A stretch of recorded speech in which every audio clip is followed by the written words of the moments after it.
আজকে দুপুরবেলা লাঞ্চ করার পর আমার এত আইসক্রিমের ক্রেভিং হচ্ছিল, এদিকে তো আমার ঠান্ডা লেগে অবস্থা খারাপ হয়ে আছে, বাট তাতে আমার একটুও যায় আসে না। আইসক্রিম একবার খেতে ইচ্ছে হয়েছে মানে তো আমাকে খেতেই হবে। So hi everyone, again welcome back to my another daily vlog. আজকে আমি সারাদিনে সেরকম কোনো ভ্লগের জন্য ক্লিপ নিতে পারিনি, মানে সারাদিন আমি ঘরেই ছিলাম নর্মালি, তো সেরকমভাবে আর কিছু ভিডিও করিনি। তো ভাবলাম যে একবারে বিকেল থেকেই স্টার্ট করব। আর আজকে কিন্তু বিকেলে একটু প্ল্যান ছিল আমাদের। অ্যাকচুয়ালি সুদেশনা এসেছে ভোটের জন্য আলিপুর, তো আমরা তো আর দেখাই করিনি ভোটের পর থেকে। তো আজকে প্ল্যান হয়েছিল যে আমরা বেরোবো, অঙ্কিতাকেও ফোন করেছিলাম। আর এদিকে তো সুদেশনার একটু কাজ ছিল, তাই ওর লেট হয়েছিল। তো ভাবছিলাম যে বেরোনো হবে কি হবে না, বাট ফাইনালিও 6:30টার মধ্যে সব কিছু কমপ্লিট হয়ে গেছে। দেন অঙ্কিতাকে কল করলাম বেরোনোর জন্যে। আর আমি সুদেশনা আগেই বেরিয়ে গেছি, বেরিয়ে আমরা চলে গেছিলাম ফিডারে। ওখানে অনেকক্ষণ বসলাম, আর তখন না ভীষণ ভিড় ছিল, আমাদেরকে টেবিল শেয়ার করে বসতে হচ্ছিল। তো সুদেশনার ভীষণ আনকমফোর্টেবল লাগছিল, আর আমারও ভালো লাগছিল না। তাই আমরা একটা কোল্ড কফি নিয়েছিলাম, ওটা খেলাম। খেয়ে তারপর বাইরে এসে একটু ওয়েট করছিলাম অঙ্কিতার জন্যে, ওকে ফোন করেছি, ও আসছে। তো ভেতরটা ফাঁকা হওয়ার পর আমরা গিয়ে আবারও বসলাম। আর একটা ভাইয়ের তো বার্থডে ছিল, কেক কাটিং করেছে, তাই সবাইকে কেক দিচ্ছিল।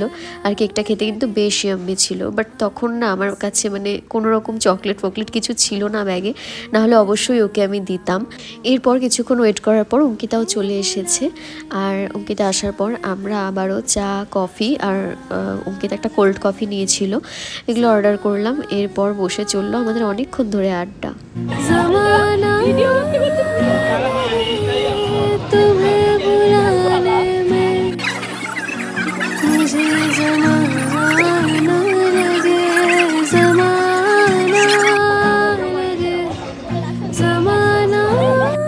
আর আমরা এতদিন পর একসাথে হয়েছি, আর সেখানে আড্ডা হবে না, গসিপ হবে না, এটা হতে পারে না।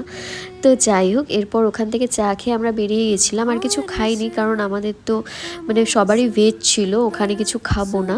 তো আমরা চলে এসেছিলাম এই রোসা ক্যাফেতে। এখানে তো সব কিছুই মোটামুটি ভেজ পাওয়া যায়। তো আমি আমার জন্য দহি বড়া অর্ডার করেছিলাম, অঙ্কিতা নিয়েছিল প্লেন ডোসা, আর সুদেশনা নিয়েছিল সফট পকোড়া।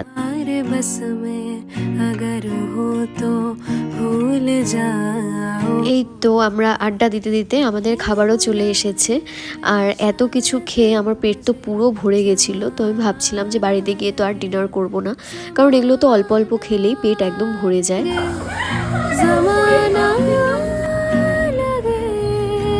আড্ডা দিতে দিতে হাসাহাসি করতে করতে আমরা এতটাই আউট অফ কন্ট্রোল হয়ে যাচ্ছিলাম, ওখানে অন্য কোনো লোক থাকলে শিওর আমাদেরকে পাগল ভাবতো। ভাগ্যিস তখন কোনো কাস্টমার ছিল না।